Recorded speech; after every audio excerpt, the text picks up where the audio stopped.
Cost suddenly Wow, feeling Kaz very is so happy. happy, and I think he went with, what did he go with actually? Green? I didn't see.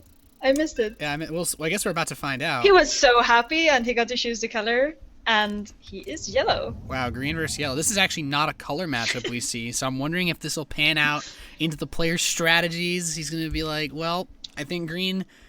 This green color actually looks pretty good on Protoss. I actually like Welmu's color. I'm happy we are not casting like PvP or something. It would be impossible to see what was green and what was Oh, yellow. God. Yeah, that would be bad. Even red versus blue is hard sometimes at PvP. Yeah. But Yeah. Welmu is the green Protoss player from Neurosoft in the top left position, facing off against Koss, the Empire Terran, in yellow. And I am going to be honest, I feel like Koss is just going to play very standard this style. I probably think maybe one barracks expand, just because it's something he likes to do. But there's more than certainly potential that he could go for a command center first. It's just not as a popular of a choice for him from what I've seen. What do you think of the supply depot placement from Cass? Yeah, it just seems like he's not worried about a wall. So his first thought was, if you just spread the supply depots out around your base, then you get vision. He could maybe spot a 2-gate earlier. I mean, he didn't actually check that spot, so it's not a huge deal, but he's actually going to open up Reaper. It's just kind of neat. Yeah. I'm used to seeing Koss gasless expand, so I really like this choice. It's very popular. I think you and I, when we casted Dreamhack Bucharest, pretty much every Terran was doing Reaper expands versus Protoss into some sort of 2-base timing attack. So I think this is a smart play from Koss, especially since Welmu's probably thinking to himself that Koss is going to play very, very laid-back style. I also think that those two players are playing each other a lot on the ladder, because both of them are laddering a lot on the European server. So there might be some mind games going on here. Yeah, there's that as well. Yeah, Koss is... I think anybody here that watches Koss, or has even seen Koss be casted before, I think casters love to point this out, that Koss plays a ridiculous amount of games. Yeah. I don't know how many he has this season. I'll probably check that after this game. But he's kind Yeah, of... we should. He's almost infamous for it. He plays an absurd amount of games. Yeah, he sure is a ladder star. He's laddering and laddering and laddering. I think he had... I remember that he had the most games played some season, at least. So he's playing a lot of ladder. Not too much custom games then, I guess. I mean, how would he have the time? I mean, you ladder as much as this guy. It does make you good versus, I think, certain strategies. Like, when you play the way that Koss likes to play, a methodical, macro-based style, I think it benefits from a lot of ladders, since you'll play against barcodes, and you won't know who they are, but if they play, you have to prepare for everything. You have to be ready for aggression. You have to be ready for, really heavy greed. So it makes players like Koss actually pretty difficult to kill with early attacks. But the Reaper will come in, and he should see this quick Nexus. He'll spot that. And the Mothership cores out to try to keep this Reaper from actually damaging Welmu. Yeah, and we also have a Stalker on the way for Welmu, so the Reaper is not really going to do a lot. It's just going to be there for scouting purposes, and we don't see any follow-up Reaper or anything, so he just wanted the Reaper to scout. He knows there is an expansion going down, and the Mothership is out, so...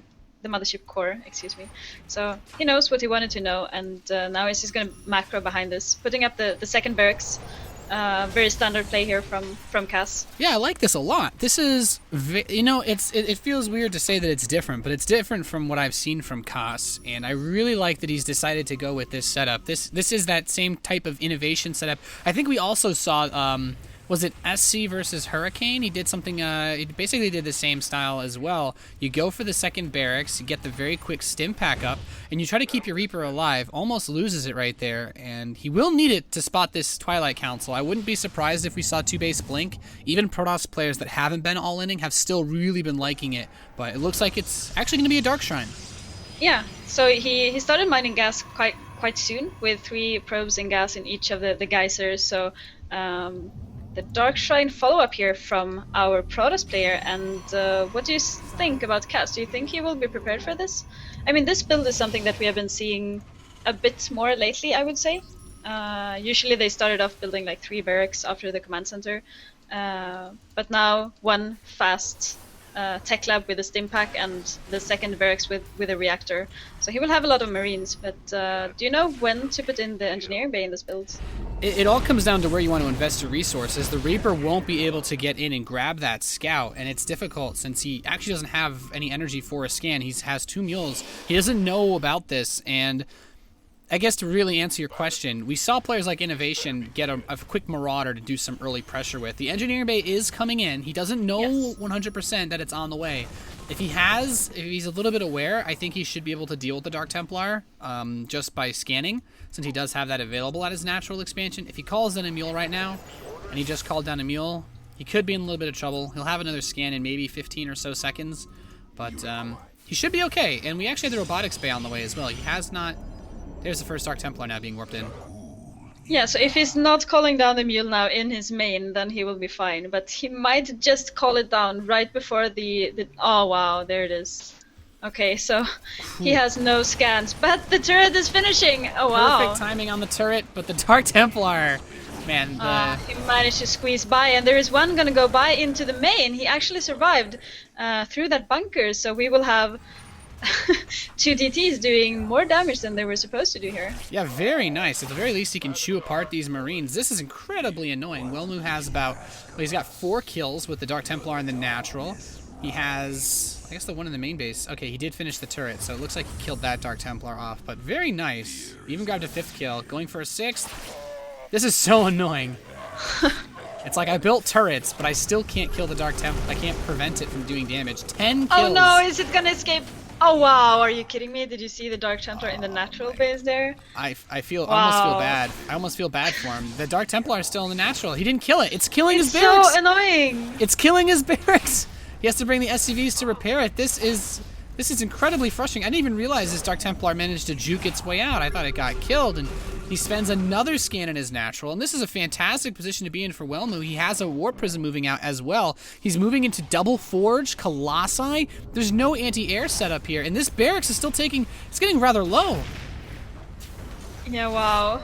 I just can't believe that those Dark Templars did that much damage, considering that Cass had a good defense. I mean, or it looked like that. He had the turrets in the perfect timing, and he barely missed the DTs over and over again, and they managed to do so much damage. I mean, he must have spent like 4 scans or something on them already. Yeah, this is actually absurd. It's rare that you see a Dark Templar do this much damage without instantly winning the game, but here we are. And he can prevent the SCVs from even building this barracks. This is so annoying. Then here's the Warp Prism now. Yeah. He's 3 Zealots, and as soon as he kills this off, I mean, I don't think going in right now would be smart, just because the army's already here for the Dark Templar. But he kills that. He can move out across the field now. He finally killed off all the DTs. All 2 of them. Yeah, but not before taking an absurd amount of damage. The resources lost. It's 500 resources. Those were the 2 Dark Templar versus 1,375. So really nice bit of damage. And they're the 3 medevacs moving out. This pylon sees that, so Welmu can take advantage of this. He's just going to move the Warp Prism in. The punishment never ends. Wow. So Welmu with the perfect... I mean, he's answering perfectly to this. Moving in with that Warp Prism, Zealots are going to go into the main, just as all of the units, basically for Cass, went to the other side of the map. And also, Welmu will be prepared for those medevacs, because he saw it. Yeah. Or hopefully he will be, because he saw it. The army's not in position just yet. I'm wondering, where's the Mothership Core? It does need to move. He should be able to maybe unpower one of these. He hasn't unloaded yet. He needs to be very careful. I think that Welmu just needs to worry about probes being focused down, but this shouldn't do too much more damage. The Stalker's coming in, already focusing the medevacs. There's no escape. Oh, losing a full medevac, and there's the GG.